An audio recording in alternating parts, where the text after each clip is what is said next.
Samba Gassama, Malien de France. Alors, Samba, vous êtes là pour État général de la migration pendant réellement 2 jours. Qu'est-ce que vous avez compris, vous, en tant que jeune Malien établi à l'extérieur? Alors, en tant que jeune Malien établi à l'extérieur, ce que j'ai compris durant ces 2 jours et demi d'état généraux des Maliens de l'extérieur et de la migration, c'est qu'on a un gros problème de représentativité des Maliens de l'extérieur. Les associations qui sont censées nous représenter réellement ne jouent pas leur rôle. Il est essentiel que l'État applique les textes comme il faut parce qu'il y a énormément de représentants de Maliens de l'extérieur qui vivent en vérité au Mali, qui ne sont pas des Maliens de l'extérieur. Et ça, c'est dû au fait que l'État n'applique pas les textes que l'État elle-même écrit. Donc il est temps d'appliquer les textes et de rendre aux Maliens de l'extérieur leur statut de Maliens de l'extérieur. Alors, pour vous, qu'est-ce qui a mené le fait que l'État ne parvient pas à appliquer ses propres textes? La principale cause du fait que l'État n'applique pas les textes, c'est la politique. Quand les ministres mettent la politique, je parle bien des ministres, on peut parler des premiers ministres, des présidents précédents qui ont pu arriver, quand ils mettent la politique dans la gestion des associations, ça amène la division. Donc il est important de retirer la politique de la gestion des associations des Maliens de l'extérieur afin que ça reste vraiment des associations de la société civile et qui jouent leur rôle pleinement. Alors pour vous, ces 2 jours et demi vont apporter quoi? Surtout sur les Maliens ou bien au profit des Maliens établis à l'extérieur? On a l'habitude de se rencontrer et de discuter, les DNI, les assises nationales, les forums se multiplient. Il y a beaucoup de revendications, il y a beaucoup de conseils qui sont donnés, il y a beaucoup de documents qui sont écrits.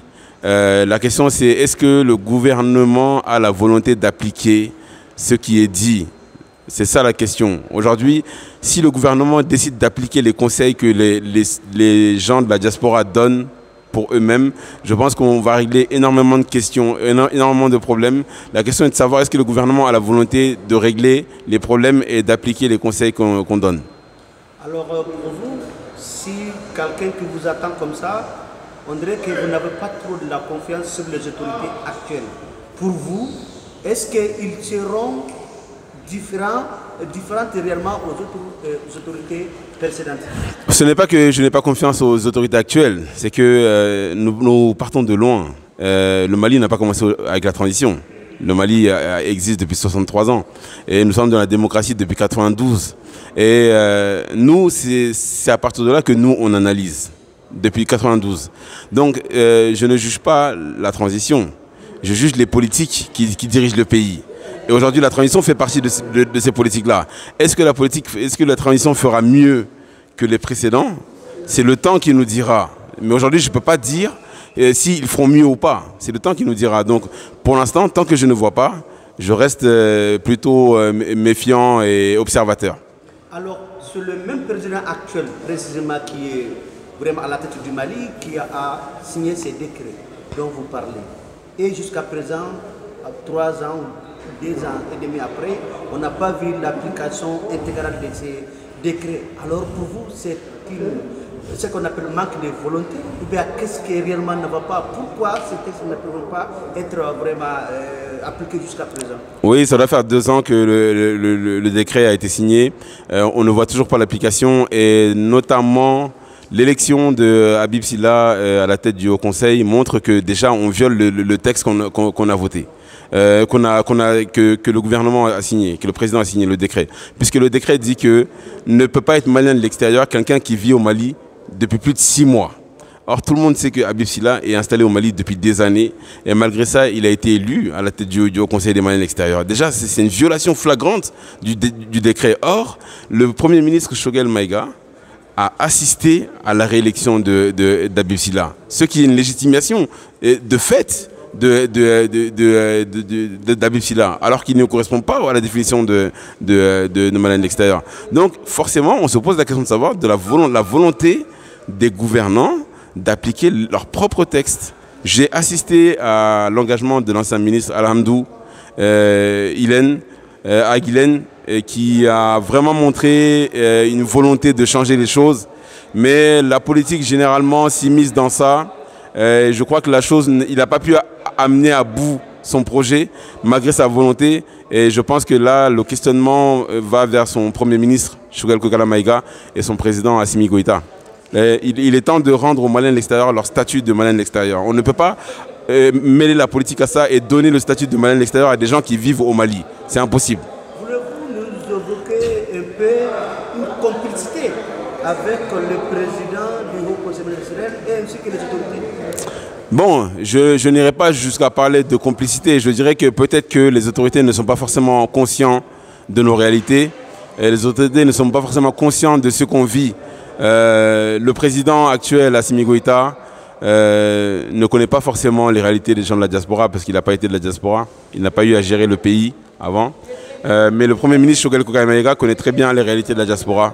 Il est dans la gestion du pays depuis des décennies. Il connaît, donc c'est plutôt lui que j'interpelle sur les choix qu'il a été porté d'aller assister à la réélection d'Habib Silla.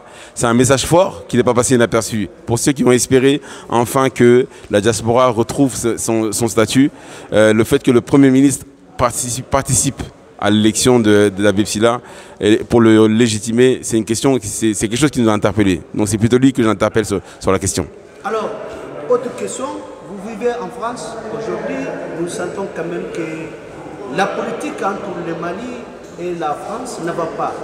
Et ça ne va pas du tout entre eux politiquement.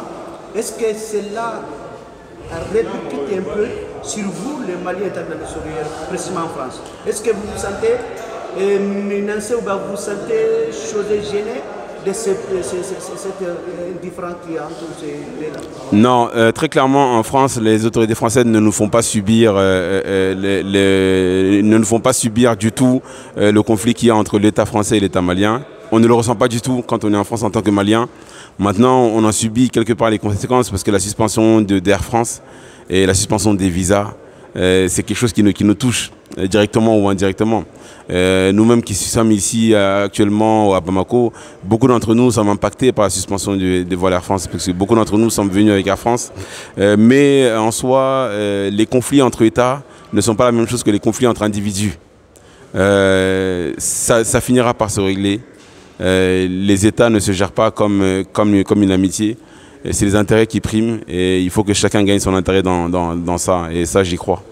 Est-ce que dans le rue française, souvent vous attendez, les gens disent vraiment les Maliens ou bien les autorités maliennes ont chassé la France, comme ça, est-ce que vous entendez ça couramment dans les rues françaises? Alors contrairement à ce que beaucoup de Maliens pensent, en France, les Français ne parlent pas du Mali. Les Français ne se soucient même pas de la politique extérieure de la France. Vous allez poser la question aux Français lambda dans la rue, la plupart ne savent même pas ce qui se passe entre l'État français et l'État malien. C'est au Mali que tout le monde parle de ce conflit. Oui. Sinon, en France, vous pouvez regarder la télévision française, si ce n'est RFI et France 24, aucun média français ne parle de ce qui se passe au Mali. Donc les Français ne sont pas au courant de ce qui se passe, ils ne sont pas intéressés, quoi. Ils sont pas intéressés. Qu'est-ce que vous voulez nous dire? Ça veut dire que nous, on n'est plus intéressés du Mali et le partenariat que le Mali a avec les autres pays, puisque les Français ne se soucient pas du tout le partenariat entre leur pays, leur État et les autres États. Ou bien qu'est-ce que vous voulez nous dire? Oui, c'est normal, puisque la France intervient plus au Mali que le Mali intervient en France. Les Français ne connaissent pas le Mali. Les Français connaissent la diaspora malienne qui travaille au Mali, notamment en région parisienne. Mais l'État français est très présent au Mali depuis des décennies, depuis pratiquement toujours. Voilà, donc forcément, ce que la France fait au Mali a plus d'impact que ce que le Mali fait en France. Qu'est-ce que le Mali fait en France? Rien du tout. Donc les Français ne se sentent pas concernés par cette histoire, ils ne sont même pas au courant de ça.